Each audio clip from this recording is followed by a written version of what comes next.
Welcome to Yunus academy. So நம்மளோட polity class பார்த்திங்க அப்படின்னா வர டுமாரோ ஃப்ரைடே நம்ம கிளாஸ் ஸ்டார்ட் ஆகுது. 6:45 to 7:45 பாலிட்டி கிளாஸ் இருக்கும். அதை தொடர்ச்சியாக 15 மினிட்ஸ் நம்ம என்ன பண்ணுவோம்னா டெய்லி கரண்ட் அஃபேர்ஸ் டிஸ்கஸ் பண்ண போகிறோம். ஸோ நிறைய பேர் ஜாயின் பண்ணியிருந்தீங்க. நாளைக்கு நம்ம கிளாஸ் ஸ்டார்ட் பண்ணுவோம். ஸோ இன்றைக்கி நம்ம டாபிக் என்ன பார்க்க போகிறோம் பார்த்திங்கன்னா இம்பார்ட்டன்ட் கேசஸ்ங்கிறத இன்றைக்கி நம்ம டிஸ்கஸ் பண்ண போகிறோம். டிஎன்பிஎஸ்சியில் பாலிட்டியில் 15 கொஸ்டின்ஸ் கேட்பாங்க. மினிமம் 2 கொஸ்டின் எது லேட்டாகும் பார்த்திங்கன்னா சுப்ரீம் கோர்ட்டோட கேசஸ் லேட்டாக வரும். லாஸ்ட்டு எம்ஏடபிள்யூஎஸ் எக்ஸாமில் பார்த்தீங்க அப்படின்னா டிஎன்பிஎஸ்சி எம்ஏடபிள்யூஎஸ் எக்ஸாமில் கண்டிப்பாக நமக்கு எது ரிலேட்டடாக கொஸ்டின்ஸ் கேட்பாங்கன்னா கேசஸ் ரிலேட்டடாக கொஸ்டின் கேட்பாங்க. ஸோ அதுக்கு ஒரு மார்க்குக்கு ஒரு கொடுக்கக்கூடிய பாயிண்ட் வந்து கேசஸ்ஸு. ஸோ இன்றைக்கி கிளாஸ் நம்ம என்ன பார்ப்போம், சுப்ரீம் கோர்ட்டோடைய கேசஸ் இன்றைக்கி நம்ம டிஸ்கஸ் பண்ணுவோம்.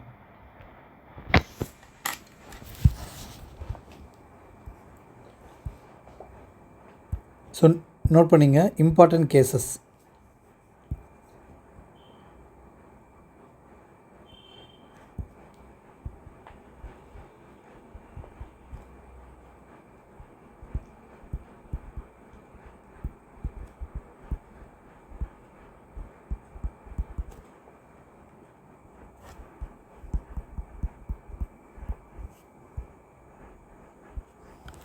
ஓகே, நீங்கள் ஃபஸ்ட்டு கேஸ் என்ன பார்க்க போகிறோம் அப்படின்னா புட்டுசாமி கேஸ். ஸோ இந்த புட்டுசாமி கேஸ் 2017 என்ன சொல்லியிருக்காங்க பார்த்தீங்க அப்படின்னா ஃபஸ்ட்டு டைட்டில் எழுதிங்க, புட்டுசாமி கேஸ். இந்த புட்டுசாமி கேஸ் 2017 என்ன சொல்லியிருக்காங்க பார்த்தீங்க அப்படின்னா ஒரு நபருக்கு ப்ரைவசிங்கிறது ஒரு ஃபண்டமெண்டல் ரைட்ஸ் அப்படின்னு சொல்லியிருப்பாங்க. ஸோ ஒரு ஆணாக இருந்தாலும் பெண்ணாக இருந்தாலும் கண்டிப்பாக அவங்களுக்கு ப்ரைவசிங்கிறது கொஞ்சம் முக்கியம். ஸோ அந்த ப்ரைவசிங்கிறது பார்த்திங்க அப்படின்னா ஒரு ஃபண்டமெண்டல் ரைட்ஸ் அப்படின்னு புட்டுசாமி கேஸில் சுப்ரீம் கோர்ட் ஜட்ஜ்மெண்ட் கொடுத்துருப்பாங்க. ஸோ நோட் பண்ணிங்க, right to privacy is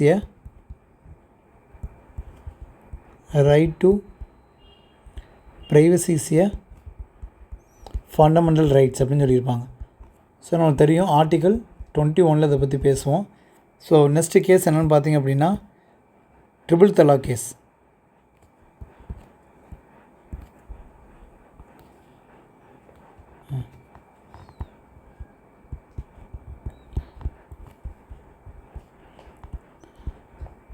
triple talaq case 2016. அப்போ தலாக் அப்படின்னா நம்ம இஸ்லாமிக்கில் நம்ம தமிழ் வேர்டு என்ன பார்த்திங்கன்னா விவாகரத்து கொடுப்பாங்களே அது பேர் தான் தலாக்குன்னு சொல்லுவாங்க. அதாவது இஸ்லாமிக்கில் தொடர்ச்சியாக 3 தடவை என்ன பண்ணக்கூடாது, தலாக்குங்கிறது கொடுக்கக்கூடாது.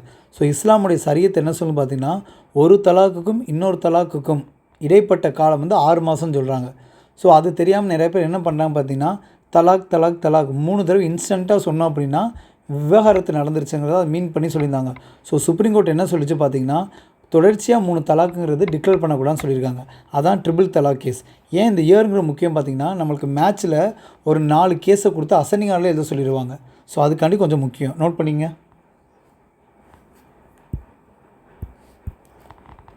Supreme court pant,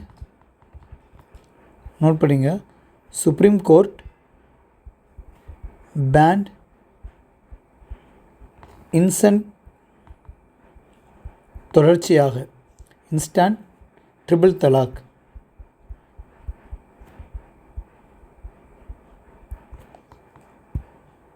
okay students, next நம்ம என்ன கேஸ் பார்க்க போகிறோம் பார்த்தீங்கன்னா நல்சா கேஸ் பார்க்க போகிறோம். நோட் பண்ணிங்க, நல்சா கேஸ். இதாவது டிஎன்பிஎஸ்சி ஏஇயில் இது எக்ஸ்பெக்ட் பண்ணலாம், ஏஇஜேடிஓவில். ஸோ நல்சா கேஸ் 2014, டேட்டு முக்கியம், April 15.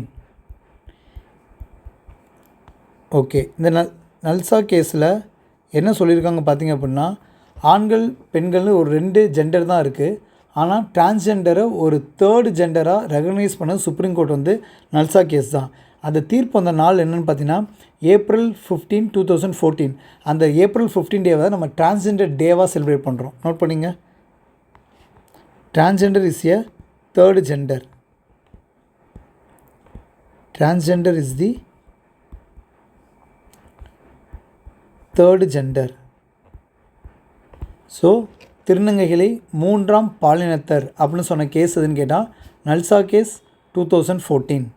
ஸோ நெக்ஸ்ட்டு பார்க்க போகிற கேஸ் என்னன்னு பார்த்தீங்க அப்படின்னா 4th case Maqbool versus state of Rajasthan. அதாவது ஒருத்தவங்க தப்பு பண்ணிட்டாங்க, ஒருத்தவர் வந்து 2 தப்பு பண்ணியிருக்காருன்னா 2 தப்புக்கு தனித்தனியாக என்னது தண்டனைங்கிறது கொடுக்கக்கூடாது, ரெண்டு தப்புக்கு சேர்ந்து ஒரே தண்டனை தான் கொடுக்கணும் அப்படின்னு சொல்லிட்டு சொன்ன கேஸ் தான் பார்த்தீங்கன்னா Maqbool case versus state of Rajasthan. Note பண்ணிங்க, Maqbool case versus state of Rajasthan.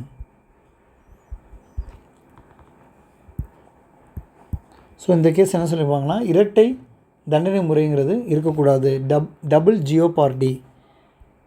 Key point மட்டும் என்ன பண்ணுங்கள், எழுதி வச்சுங்க.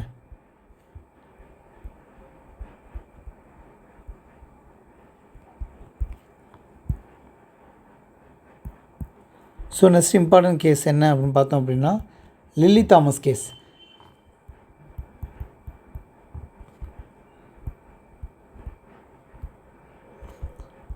Lily Thomas case 2013. இந்த லில்லி தாமஸ் கேஸை பொறுத்த முடியும் என்ன சொல்லியிருப்பாங்கன்னா, ஒரு பார்லிமெண்ட்டில் ஒரு மெம்பர் இல்லை ஸ்டேட் லெஜிஸ்லேட்டிவ் அசம்பிளியில் இருக்கக்கூடிய ஒரு மெம்பர் 2 வருஷத்துக்கு மேலே ஜெயிலில் இருந்துட்டு வந்துட்டாங்க அப்படின்னா அவங்களோட பதவி என்ன பண்ணணும், பறிக்கப்படும் சொல்லி சொன்னாங்க. அதான் லில்லி தாமஸ் கேஸ். நோட் பண்ணிங்க.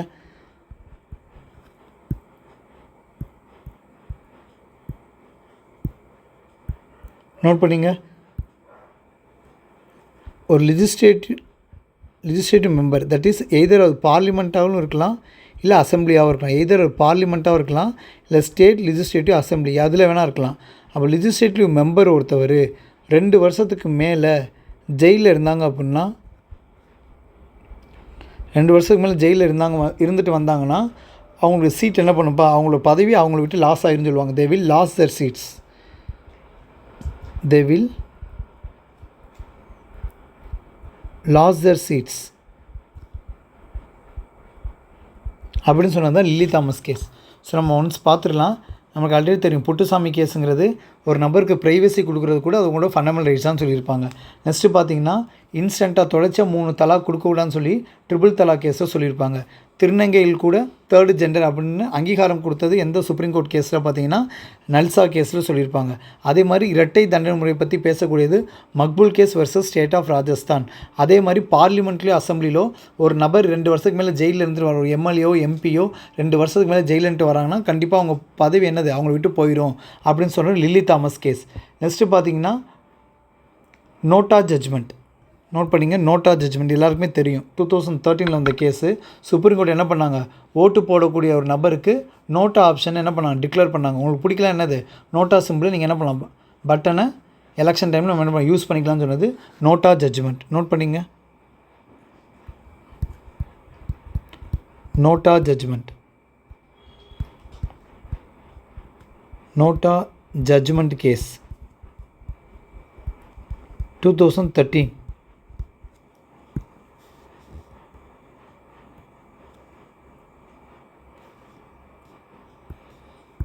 நோட் பண்ணுங்கப்பா.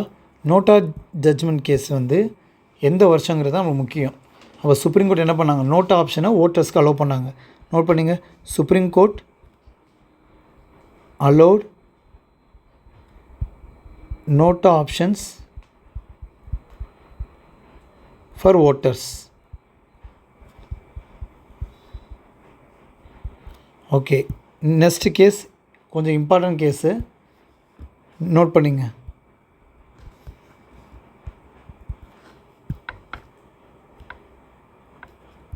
So next case MC Mehta versus union of India. MC Mehta versus union of India. So இந்த கேஸை பொறுத்த முடியும் என்ன சொல்லுது பார்த்தீங்க அப்படின்னா, அதாவது தாஜ்மஹாலுங்கிற பார்த்திங்கன்னா நம்மளோட ஒரு ஹெரிட்டேஜ் சைடு.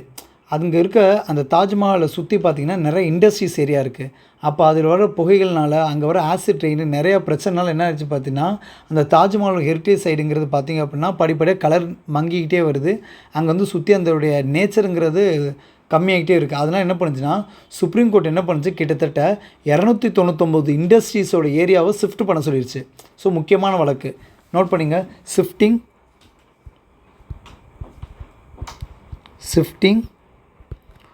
299 shifting 299 industries. கிட்டத்தட்ட 299 இண்டஸ்ட்ரீஸ் என்ன பண்ணிட்டாங்க பார்த்திங்கன்னா, அது ஃபுல்லாக பார்த்திங்கன்னா கோல் ஏரியா ஃபுல்லாக யூஸிங் கோல். அந்த ஏரியா இடத்த என்ன சொல்லிட்டாங்க, தாஜ்மஹாலை ப்ரொடக்ட் பண்ணக்காண்டி ஷிஃப்ட் பண்ண சொல்லிட்டாங்க. நோட் பண்ணிங்க, இது எக்ஸாமில் கேட்பாங்க. Order to protect Taj Mahal.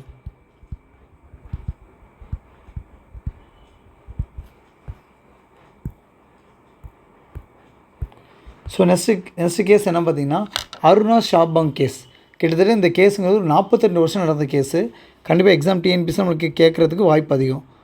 Aruna Shanbaug case.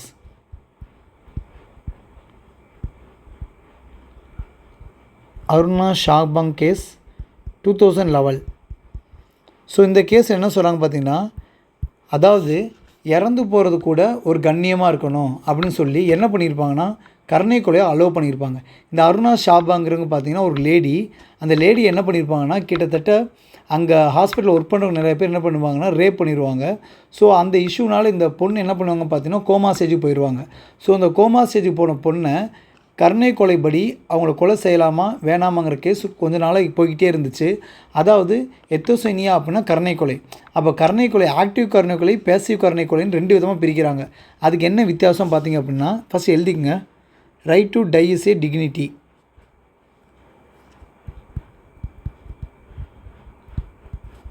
Right to die with dignity.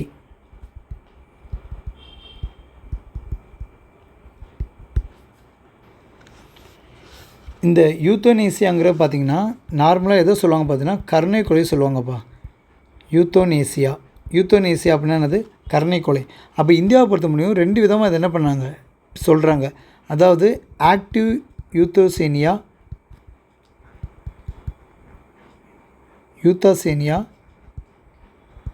அடுத்து பார்த்திங்கன்னா பாசிவ் யூத்தானேசியா.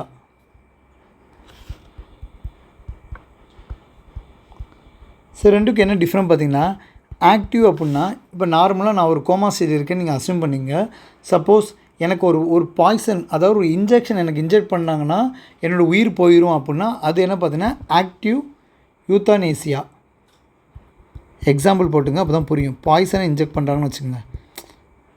ஏதோ சம்திங் ஒரு இன்ஜெக்ஷன் மூலியமாக சம்திங் போட்டு அந்த பாய்சனை உள்ளே செலுத்தி இறந்து போனால் அது ஆக்டிவ் யூத்தனேசியா. அதே பேசிவ் யூத்தனேசியா அப்படின்னா, சப்போஸ் எனக்கு ஆக்சிஜன் மாஸ்க் வச்சுருக்காங்க, இந்த மாஸ்க்கை நான் ரிமூவ் பண்ணிட்டா நான் இறந்துருவேன். அப்போ அது மாதிரி இருந்துச்சுன்னா அதுவே பேசிவ் யூத்தனேசியா. அப்போ இந்தியாவில் எதோ அலோவ் பண்ணியிருக்காங்கன்னா பேசிவ் யூத்தனேசியா மட்டும் தான் அலோவ் பண்ணியிருக்காங்க. ஸோ இதை நீங்கள் நோட் பண்ணிங்க. கண்டிப்பாக அதெல்லாம் கொஞ்சம் நம்ம ஜென்ரல் நிறைய விஷயம் தெரியணும். ஸோ எக்ஸாம்பிள் பார்த்துங்க, லைஃப் சப்போர்ட்டிங் பண்ணக்கூடியதை ஸ்டாப் பண்ணுறது. இப்போ ஆக்சிஜன் மாஸ்க் அது மாதிரி ஞாபகம் வச்சுக்கோங்க. Example oxygen mask. அப்போ இந்தியாவில் அலோவ் பண்ணது என்ன பார்த்தீங்க அப்படின்னா பேசிவ் யூத்தனேசியா தான் அலோவ் பண்ணியிருக்காங்க. ஆக்டிவ் யூத்தனேசியாவை அலோவ் பண்ணலை. ஓகேங்களா? அப்போது இறந்து போகிறது கூட எப்படி இருக்கணுமா, ஒரு கண்ணியமாக இருக்கணும். அப்போ அவர் கருணை கொலை கூட என்ன பண்ணலாம், அலோவ் பண்ணலாங்கிறது நம்ம சொல்லியிருக்காங்க. இப்போ வரை இந்தியாவில் எந்த கருணை கொலையை அலோவ் பண்ணியிருக்காங்கன்னா பேசிவ் கருணை கொலை தான் நமக்கு அலோவ் பண்ணியிருக்காங்க. நெக்ஸ்ட்டு பார்த்திங்க அப்படின்னா இப்ராஹிம் வாசிர் வெர்சஸ் பாம்பே கேஸ்.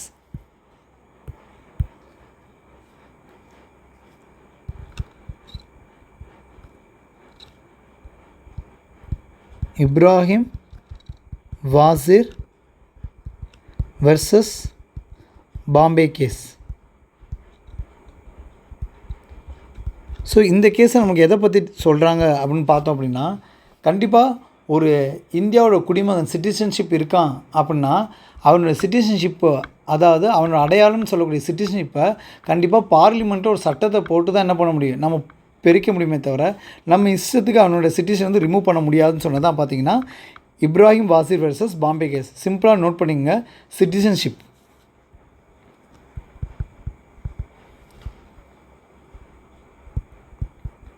ஒரு citizenship cannot be taken away from citizen except பார்லிமெண்ட்டில் ஒரு ஆக்டு க்ரியேட் பண்ணாமல். சும்மா citizenship cannot be taken away அப்படின்னு நோட் பண்ணிங்கப்பா. ஸோ நெக்ஸ்ட்டு பார்த்திங்க அப்படின்னா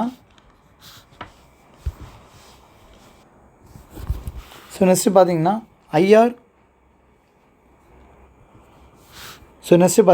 IR Coelho case.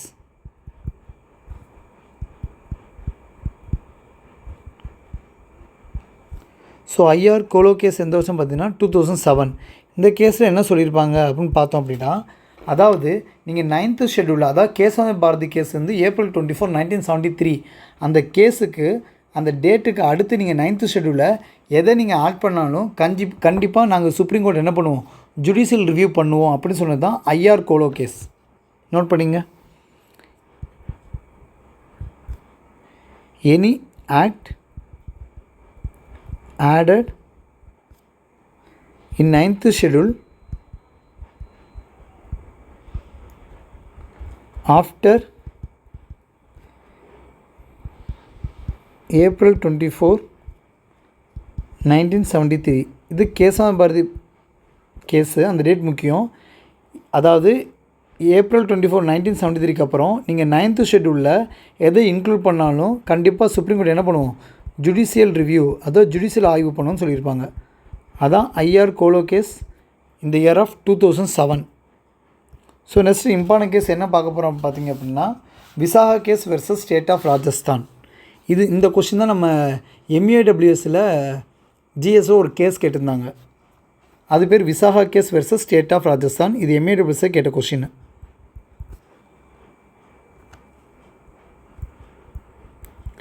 Visakha case versus state of Rajasthan.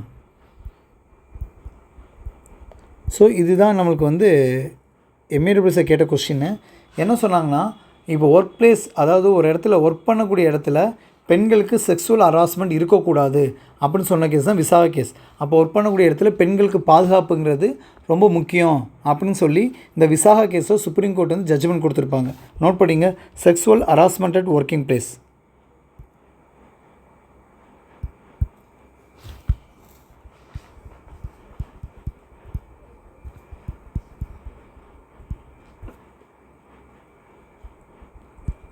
Sexual harassment at work place.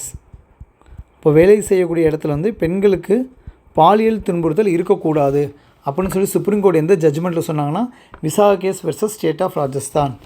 So next பார்க்க போகிறது எஸ்ஆர் பொம்மை கேஸ்.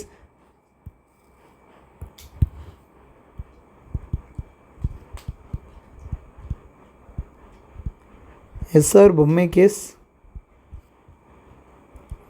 இந்த இயர் ஆஃப் 1994. ஸோ இந்த வருஷம் இது ஏஇயில் நம்ம எக்ஸ்பெக்ட் பண்ணலாம். இப்போ அந்த கொஸ்டின், இந்த ஜட்ஜ்மெண்ட்டை ஏஇ 2025 கண்டிப்பாக அந்த கொஸ்டின் நம்ம என்ன பண்ணலாம், எக்ஸ்பெக்ட் பண்ணலாம். அதுன்னு எஸ்ஆர் பொம்மை கேஸ் அப்படின்னா, அதாவது ஒரு ஸ்டேட் கவர்மெண்ட்டு, சென்ட்ரல் கவர்மெண்ட்டுக்கு ஒரு ஸ்டேட் கவர்மெண்ட்டை என்ன ஏதாச்சும் ஒரு விஷயத்தை போட்டு முடக்கி அவங்க என்ன பண்ணுவாங்க, அங்கே பிரசிடென்ட் ரூலை இம்பீச்மெண்ட், அதே பிரசிடென்ட் ரூலை அங்கே கொண்டு வந்துடுவாங்க. அப்போது அந்த பிரசிடென்ட் ரூல்ஸ் ஒன்ஸ் கொண்டு வந்துட்டாங்க அப்படின்னா அது ஸ்டேட் கவர்மெண்ட்டுக்கு பவர்லாம் போகும், ரூலிங் பார்ட்டிக்கு பவர்லாம் போயிடும். அப்போது சென்ட்ரல் கவர்மெண்ட்டு நினச்ச ஸ்டேட்டுக்கெல்லாம் என்ன பண்ண முடியாது, பிரசிடென்ட் ரூலை கொண்டு வர முடியாது அப்படின்னு சொன்ன கேஸ் தான் பார்த்திங்க அப்படின்னா எஸ்ஆர் பொம்மை கேஸ். சப்போஸ் நீங்கள் கொண்டு வந்தீங்க அப்படின்னா நாங்கள் என்ன பண்ணுவோம், சுப்ரீம் கோர்ட் அதை ஜுடிஷியல் ரிவ்யூ பண்ணுவோம் அப்படின்னு சொல்லி டிக்ளேர் பண்ணாங்கப்பா. இந்த வாட்டி இந்த கொஸ்டின் நம்ம எக்ஸ்பெக்ட் பண்ணலாம். இது ரிலேட்டடாக தான் என்ன பண்ணாங்க, இந்த கவர்னர் இஷ்யூங்கிறது என்ன பண்ணிச்சு போய்கிட்டு இருந்துச்சு. இப்போ எஸ்ஆர் பொம்மை கேஸ் என்ன சொல்லியிருக்காங்க பார்த்திங்கன்னா, சுப்ரீம் கோர்ட் என்ன சொல்லியிருக்கு, பிரசிடென்ட் ரூல் இம்போஸ்மெண்ட் பண்ணுறதுக்கு ரெஸ்ட்ரிக்ஷன் அலோவ் பண்ணிருச்சு. அப்போது பிரசிடென்ட் ரூல் இம்போஸ்மெண்ட்க்கு என்ன பண்ணியிருக்கு, சுப்ரீம் கோர்ட் ரெஸ்ட்ரிக்ஷன் பண்ணியிருக்கு. அப்போது பிரசிடென்ட் ரூல் ஞாபகம் வச்சுக்கோங்க, அதான் நமக்கு ஞாபகம் வச்சுக்கணும்.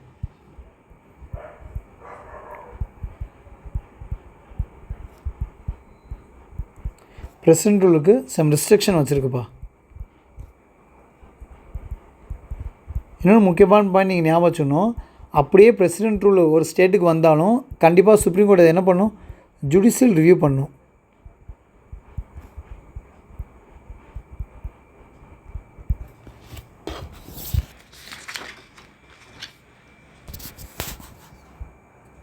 ஓகேப்பா, எழுதிட்டிங்களா?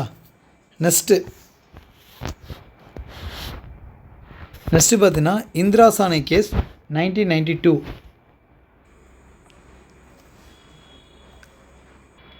ஸோ நெக்ஸ்ட்டு பார்க்க போகிற கேஸ் என்ன பார்த்தீங்கன்னா நோட் பண்ணிங்கப்பா. இந்திரா சானை கேஸ் நம்ம வந்து யூனிட் 9ல் படிப்போம் ரிசர்வேஷனில். So Indira Sawhney case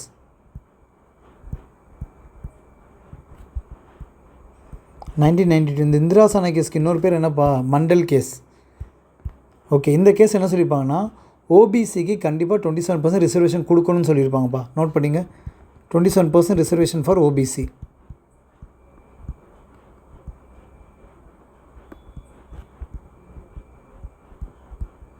Indira Sawhney case நம்ம யூனிட் 9ல் அட்மினிஸ்ட்ரேஷன் ரிசர்வேஷன் கிளியராக சொல்லுவோம் நம்ம கேஸு. இங்கே நீங்கள் இதை மட்டும் நோட் பண்ணிங்க.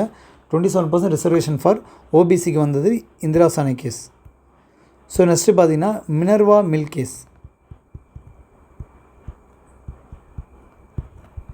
மினர்வா மில் கேஸ் இது எந்த வருஷம் பார்த்தீங்கன்னா 1980. இந்த கேஸ் வந்து 2 விதமாக ஒன்று கேட்டுருங்கப்பா.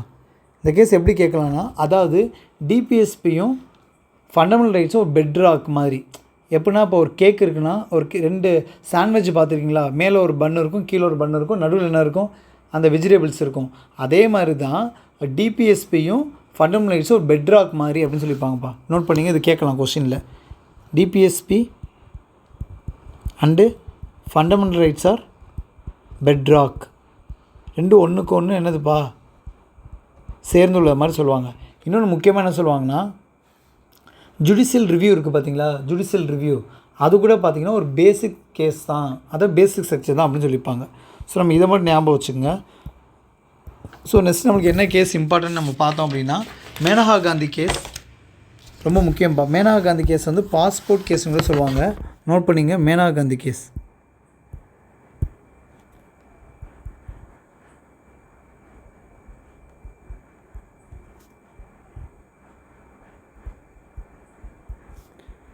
ஸோ மேனகா காந்தி கேஸ்க்கு என்ன சொல்லுவாங்கன்னா பாஸ்போர்ட் கேஸ்னு சொல்லுவாங்க.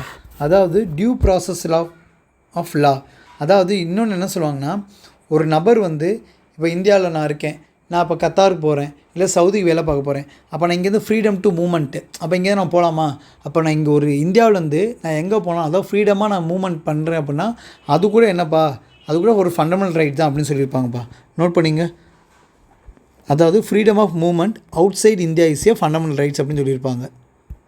நோட் பண்ணிங்க, freedom of movement, freedom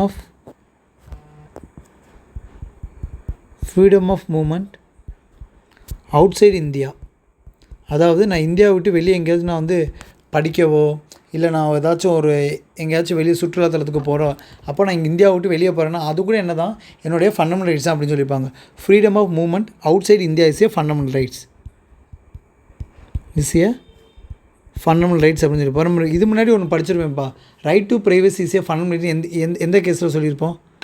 right to privacy is a fundamental rights, Puttaswamy கேஸில் சொல்லியிருப்போம். ஓகே, அது மாதிரி இதுவும் ஞாபகம் வச்சுங்க. Freedom of movement outside India கூட நம்மளோட ஃபண்டமெண்டல் ரைட்ஸ் தான். அதே மாதிரி due process of law, due process of லா இன்னும் ஞாபகம் வச்சுங்க. மேனகா காந்தி கேஸ்க்கு இன்னொரு பேர் கூட கேட்கலாம்ப்பா. ஏன்னா நம்ம ஆப்ஷனை வேறு மாதிரி கூட செட் பண்ணியிருப்பாங்க. பாஸ்போர்ட் கேஸ்னு கூட சொல்லுவாங்க. Passport case. ஏன் freedom of movement outside இந்தியாவுக்கு என்ன தேவை? கண்டிப்பாக நம்மளுக்கு பாஸ்போர்ட் தேவை. அது மாதிரி நீங்கள் என்ன பண்ணுங்கள், ஞாபகம் வச்சுங்க. நெக்ஸ்ட் நம்ம எல்லாருக்குமே தெரிஞ்ச case Kesavananda Bharati case. So அதில் என்ன சொல்லியிருப்பாங்கன்னா, parliament can amend any provisions. அப்போ பாராளுமன்றம் நினச்சா என்ன வேணால் அமெண்ட்மெண்ட் பண்ணலாம், ஆனால் பேசிக் ஸ்ட்ரக்சரை என்ன பண்ணக்கூடாதுப்பா, ஆல்ட்ரு பண்ணக்கூடாது. இன்ன வரை பேசிக் ஸ்ட்ரக்சரில் கான்ஸ்டியூஷனில் எதுக்குமே டெஃபினேஷன் கொடுத்தது கிடையாது, சரியா? அப்போது parliament can amend any provisions. நீங்கள் எதனா பார்லிமெண்ட் என்ன பண்ணலாம், மாற்றி அமைக்கலாம்.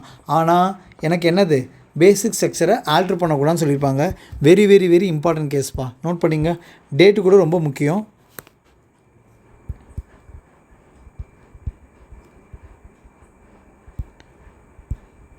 கேசவானந்த பாரதி கேஸ் டேட் முக்கியம்ப்பா. 24th April 1973. ஸோ இந்த கேஸில் என்ன சொல்லியிருப்பாங்கன்னா, பார்லிமெண்ட் என்ன பண்ணலாம்ப்பா, எந்த ப்ரொவிஷன் வேணால் மாற்றலாம், ஆனால் basic structure cannot be altered. அப்போ நமக்கு என்னதுப்பா, basic structure cannot be alter. ஓகேப்பா. நெக்ஸ்ட்டு பார்த்தீங்கன்னா கோலக்நாத் கேஸ். ஜஸ்ட் நோட் பண்ணிங்க Golaknath case.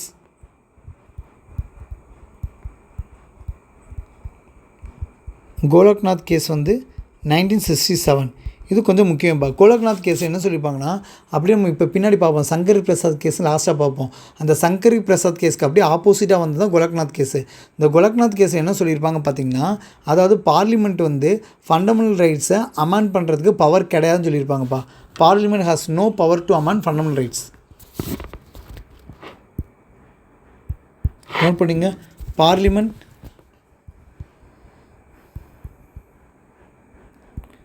பார்லிமெண்ட்டுக்கு no power to amend fundamental rights. அப்போ ஃபண்டமெண்டல் ரைட்ஸை மாற்றுறதுக்கு பார்லிமெண்ட் அதிகாரம் கிடையாதுன்னு சொல்லியிருப்பாங்க. என்ன கேஸ்ப்பா? கோலக்நாத் கேஸு. இது கீழே நீங்கள் என்ன பண்ணணும்னு பார்த்தீங்கன்னா சங்கரி பிரசாத் கேஸை ஞாபகம் வச்சுக்கணும்ப்பா. சங்கரி பிரசாத் கேஸ்.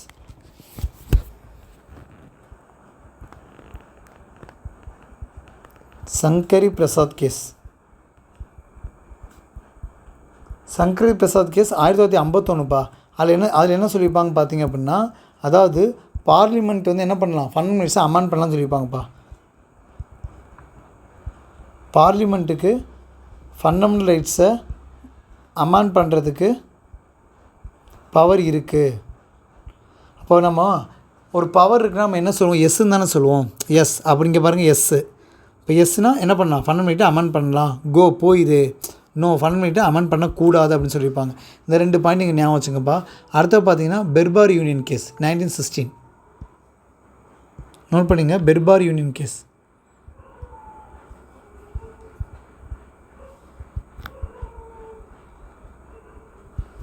ஸோ இந்த பெர்பார் யூனியன் கேஸில் 1960 என்ன சொல்லியிருப்பாங்க பார்த்தீங்கன்னா, அதாவது நம்ம படிச்சிருப்போம் ப்ரீஆம்பிள் என்ன பண்ணலாம், ப்ரீஆம்பிள்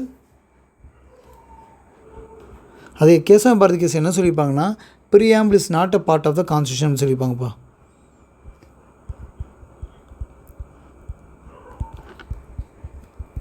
ப்ரீஆம்பிள் இஸ் நாட் அ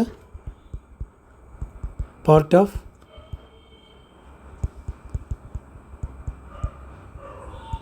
ஓகேப்பா. So last case important case நமக்கு தெரியும். அடிக்கடி டிஎன்பிசி கேட்பாங்க. LIC case முக்கியம்ப்பா.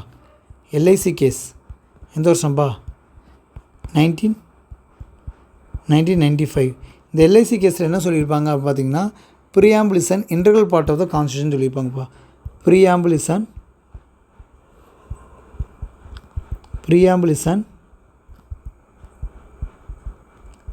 integral part of the constitution.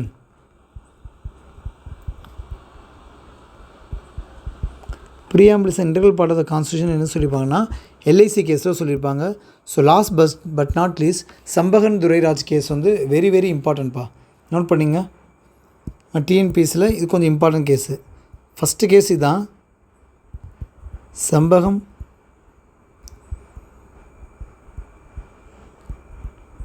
Shenbagam Dorairajan case 1951.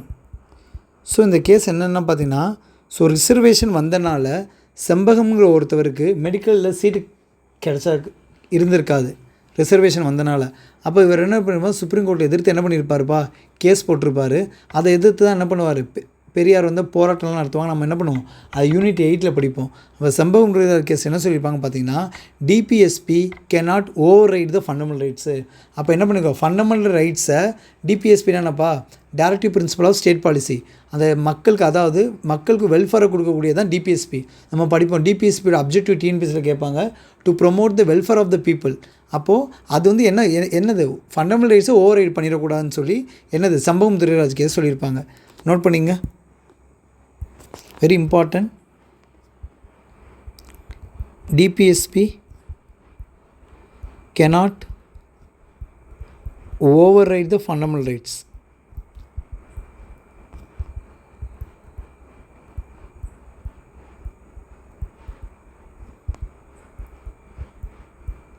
So அவ்வளோதான்ப்பா, நம்ம இம்பார்ட்டன்ட் கேசஸ் பார்த்துட்டோம். ஸோ இப்போ நம்ம வந்து என்ன பண்ணலாம், ப்ரீவியஸ் இயர் கொஸ்டின் நம்ம டிஸ்கஸ் பண்ணலாம்.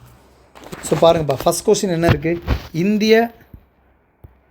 இந்திய அரசமைப்பின் அடிப்படை கட்டமைப்புடன் தொடர்பில்லாத வழக்கு எது? அப்போ எதில் பேசிக் ஸ்ட்ரக்சர் பற்றி நம்ம பேசின கேஸ் என்னப்பா? கேசவ பாரதி கேஸ் படித்தோமா? என்ன படித்தோம்? Preamble is the basic structure of the constitution படிச்சிருந்தோம். அடுத்து என்ன பண்ணோம்? மினர்வா மில் கேஸ் என்ன சொல்லியிருந்தோம்? Bedrock between DPSP and fundamental rights, அதுலேயும் பேசிக் ஸ்ட்ரக்சர் பற்றி நம்ம பேசியிருப்போம். கோலக்நாத் கேஸ் என்னப்பா பேசியிருப்போம்? கோலக்நாத் கேஸில் பார்லிமெண்ட்டை என்ன பண்ணலாம்? அமெண்ட்மெண்ட் ஃபண்டமெண்டல் ரைட்டை அமெண்ட்மெண்ட் பண்ண முடியாது அப்படின்னு சொல்லியிருப்பாங்க. அப்போ எல்லாமே பேசிக் ஸ்ட்ரக்சரை பற்றி என்ன பேசக்கூடியது தான். அப்போ கண்டிப்பாக என்னப்பா ஆன்சரு? ஏகராய் வெர்சஸ் யூனியன் ஆஃப் இந்தியாங்கிறது தான் ஆன்சர். ஸோ நெக்ஸ்ட் கேஸ் பாருங்கள். அரசு வழிகாட்டி நெறிமுறை என்பது அடிப்படை உரிமையை மீற செயல்படக்கூடாது. இப்போ என்ன உங்களுக்கு நடத்தினேன்? DPSP cannot override the fundamental rights. இப்போ தான் படிச்சது எந்த கேஸில் பார்த்தோம்? டிபிஎஸ்பி cannot, இந்த இருக்குது பாருங்கள், DPSP cannot override the fundamental right. எந்த கேஸ்ப்பா? செம்பகம் துரைராஜ் கேஸில் படிச்சிருந்தோம். ஆன்சர் என்னது? Champakam Dorairaj versus state of Madras. இப்போ நம்ம என்னது படித்த question? Answer A. Next question பாருங்கள். In which of the following cases did Supreme Court of India limited the amending power to the Parliament of the fundamental rights? அதாவது இது சொன்னேன்னா இன்னும் ஞாபகம் வச்சுக்கோ.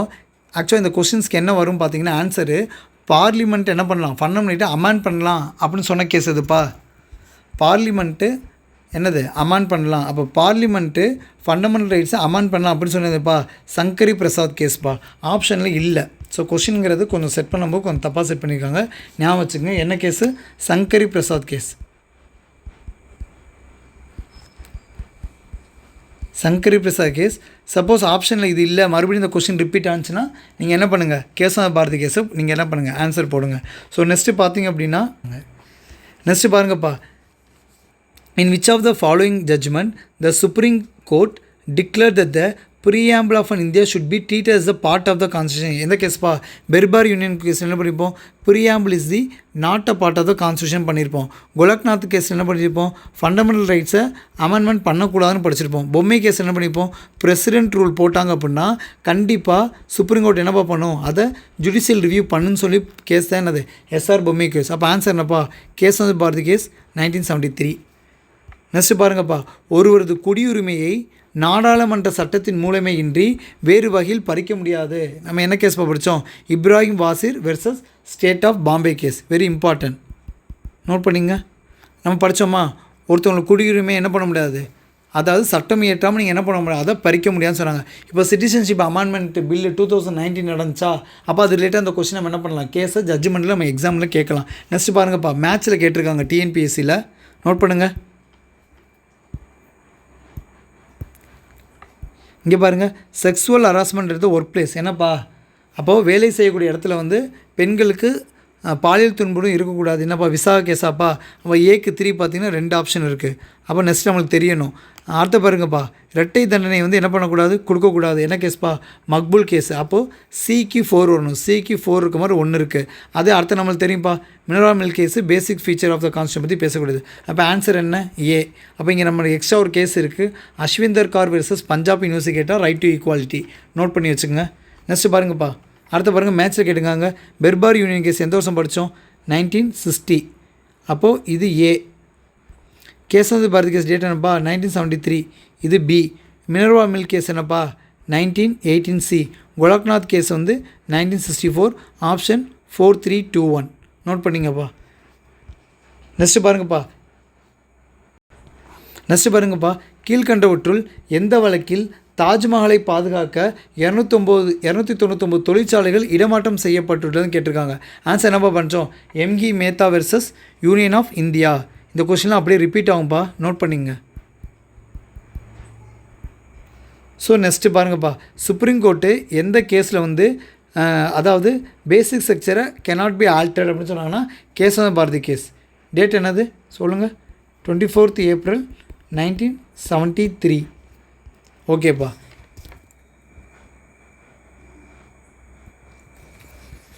ஸோ இன்றைக்கி என்ன பண்ணியிருக்கோம் பார்த்தீங்கன்னா நம்ம important judgment landmark judgment cases எல்லாமே